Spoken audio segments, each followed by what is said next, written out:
Yes, students. So now our next topic is projectile at an angle with vertical.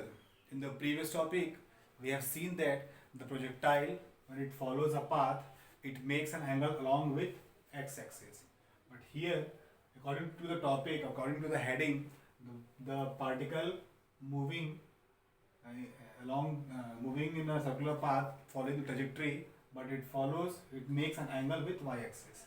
So when the angle makes with y-axis, what will be the conditions? What will be time of flight, maximum height, range, velocity, and position? So there's a no need to go for the entire expression again.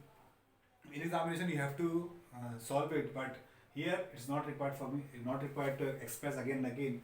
What we have to do is we have to just replace the theta by the angle with which it has made. Okay, so here if I'll take it as a theta, the remaining angle will be your 90 minus theta. Though it's a right angle triangle, right angle. So if above part is theta, so the below part is your 90 minus theta. So how we will express it? As particle is projected vertically, making an angle theta with y-axis, So angle theta with vertical is equal to angle 90 minus theta with horizontal is equals to angle 90 minus theta with horizontal. So we can say that this angle will be your 90 degree minus theta.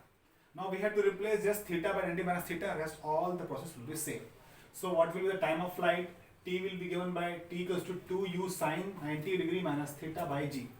Here the theta has been replaced by 90 degree minus theta. So what sine 90 minus theta? It becomes your cos theta. So 2u cos theta upon g is the time of flight. For maximum height, we have to take the expression h equals to u square sine square theta by 2g.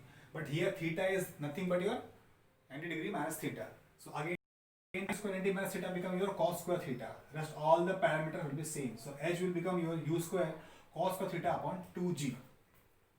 For maximum range, r is equals to, the actual formula is u square sine